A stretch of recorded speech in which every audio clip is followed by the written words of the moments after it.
Good evening, and welcome back to this long hiatus from Chronically PWS, formerly Chronically Chill. Just wanted to come on this evening and talk about how my health had been, what I've been up to, things like that, and kind of give you guys an update on my life and health situation. Being chronically ill, I have times that are worse, better than other times. Excuse me, my dog just decided to walk over here when I started talking. From other times that are challenging. Being a father and being a husband, it's been difficult to kind of manage everything. That's why I kind of stepped away from social media for a little bit, just to kind of deal with the things that were going on in my life. I think I need to kind of re-strategize how I approach things with social media in terms of my YouTube channels and postings. I could move back to daily postings again if I primarily do it, for the park bopper. If I do a news channel or do news, talk about the events that are going on in the park, kind of on a daily with that, at least a couple times a week, maybe update this channel and talk about my health struggles or kind of things that have related to my life that have been unique to my experience and difficult to overcome, or that are challenging to me. Maybe I can share a little bit more. Maybe that makes you feel a little bit more comfortable to share your story as well with the world. And Prader-Willi syndrome, and being an adult with Prader-Willi syndrome. So last time I'd really talked about my health concerns. I talked about having been recently diagnosed with exocrine pancreatic insufficiency. And I've been going through some diagnostic tests here or there to have that kind of evaluated. I had a CT scan done of my pancreas just to kind of evaluate and kind of get an idea of is there anything abnormal going on with the pancreas, and just the abdomen in general. They looked at my liver and spleen and all. Essentially, oddly enough, because I've had CTs before, and prior to my distal revision of gastric bypass, I had a lot more weight, and it always showed up that I had a fatty liver. That was part of being morbidly obese, and can definitely be fatiguing and make you feel bad too. This scenario was different, that I didn't have the fatty liver going on. I didn't have, I resolved that. No kind of issue with my spleen or from what they could see, other than the rerouting of my small intestine due the gastric bypass. But they saw that there was fat infiltration in my pancreas. Understanding that, how do you approach that singularity? It's kind of like understood that if you have a fatty liver, eventually, for long enough, eventually that fat's going to deposit itself in the pancreas, and that the fat in the pancreas will make it difficult to will make it difficult for the pancreas to function in a normal way. And that's what really can cause like type 2 diabetes, is that kind of progression of fat from liver to pancreas to be abnormally functioning. In my situation, it doesn't appear to be that. And the thing that they were looking at, they wanted to see how my liver numbers were on top of that. So they did a liver test. And of course, I knew I'd had anemia of chronic disease for a long time. It's kind of a low level anemia that you get when you have reoccurring infections in your body that, again, fatiguing, but it's nothing that they can really treat for specifically. It's not really something that's practical to use iron for at that point. So, but when I went for this last iron panel, it came back that I was iron deficient anemia. I'd kind of rolled over into that category, being that my saturation rate was at like 9%. Now I'm in with hematology. I have that appointment coming up on the 15th of June, and most likely going to get some iron from that, which will make me feel better, I'm sure. But the pancreas is still a little bit befuddling because the fact that there's fat there in the pancreas and not in the liver, and no other kind of signs. And I don't know if they took a, with the CT scan, if that could take a really in-depth look of the scenario of the fat infiltration in the pancreas. Don't know that if it's kind of a diet-related thing that, or it could be that I had pancreatitis in the past. And when you have pancreatitis, you get scar tissue in the pancreas, and then fat has a tendency to kind of seed itself in that scar tissue. I don't know if that's the scenario. It's been, I would say that the gastroenterologist that I have is pretty decent. I don't think that they are great. I think they're seeing a lot of patients. Most of the time I see the NP when I'm there, and I rarely see the primary doctor. Based upon everything that's the imaging and all that, it's pretty much a call to NP. So my wife had mentioned to me that maybe it's time for us to go look at Mayo Clinic for that, just so we can feel at peace, to know how to approach this problem, because it can't be just iron. We just want to make sure that everything's okay. So that's what I'm approaching now, but at the same time, I'm still looking at solutions and things like that, or things to help treat the pancreas. One thing that I found is that low impact or even moderate impact exercise can help reduce fat in the pancreas, not specifically diet in terms of, reducing,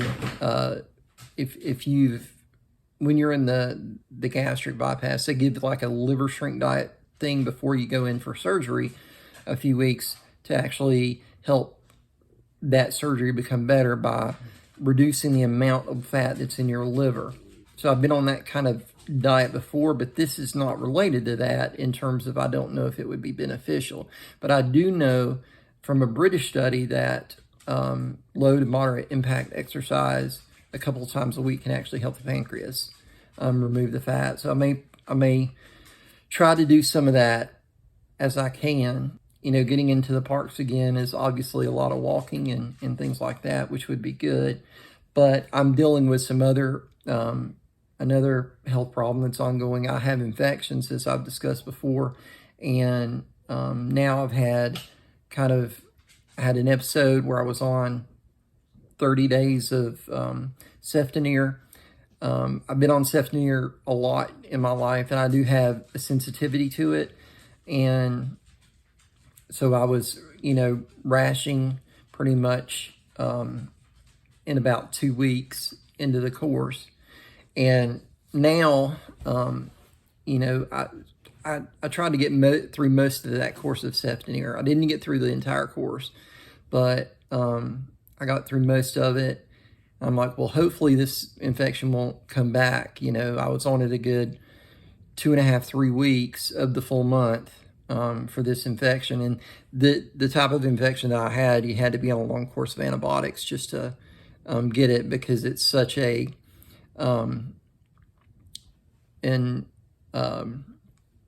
difficult place for antibiotics to reach in your body. So you have to be on it. So eventually it builds up in your system, and then you can have the immune response that you need to get rid of the infection where it is.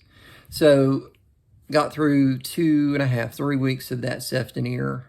I'm like, okay, hopefully I kicked it. I was feeling better. Everything that, they tell you when you're on antibiotics, take the whole course. But it was just, I dealing with the sensitivity from the Ceftonir, it was weighing on me. So it got really bad, really quick. I think like a week last weekend, maybe it was like Saturday morning, I woke up and I just could barely move because of this area in my body was so infected. And then I kind of said, okay, well, I'm going to start that Ceftonir back. Maybe I'll kick this thing because it's really starting to get bad. And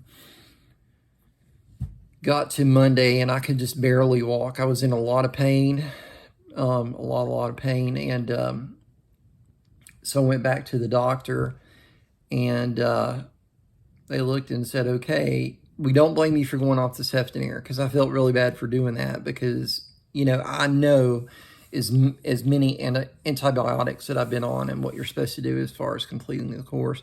Like if you have a sensitivity to it, you've got a bunch of allergies anyway. You've got a bunch of, you know, other cephalosporins that you know, have a difficult time with. We don't blame you for that. The only other medicine that we could think of is doxycycline. And again, that would be a long course of doxycycline. So that's what I'm on now.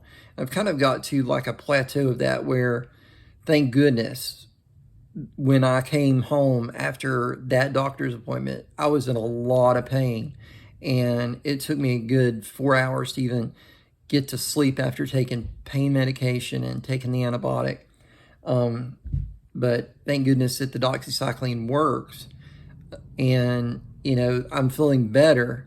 The strange thing now is it's like I don't feel the pain, but the swelling and the physiological changes that have been caused in that I'm having problems with in the infection are just still there, and they're kind of worrying me a little bit, because it's kind of like, how can I say this? It's like if you had a, say you got in a fight and someone busted your chin, right? And it split the skin open, and that was really hurting. It was a little infected, and you took that and you put cream on it, you got it better, but the swelling never went down. The pain from that abrasion went away, but the swelling from the injury didn't go away. I'm kind of like at that, why is this swelling not going away? The pain's obviously gone to the most extent. So gonna go back maybe this coming week just to get checked out on that again, let them know what's going on there. Or maybe just give a call or message. So again, with the infection, reoccurring infection, the anemia, the pancreatic insufficiency, it's been a challenge. I've kind of let the social media kind of fall back. We've had some company, and I've been, you know, trying to make our house as hospitable and comfortable from our company as I can too. On top of that, you know, we have an HOA, and I've had some things that I've had to deal with our home as far as the HOA is concerned. So just a lot there on my plate. Not as nearly as much as, you know, like my wife and family face, but enough for me right now, for sure. And my wife's been working hard, and you know, my daughter's been going to school, and so it's just been somewhat of a challenge here. So I just wanted to hop on and talk about that pancreatic insufficiency and where I'm at with that, and about the pancreas mainly, and the other things that I've been facing that it's been making it difficult to kind of come back and post to this channel, which I definitely want to start doing again.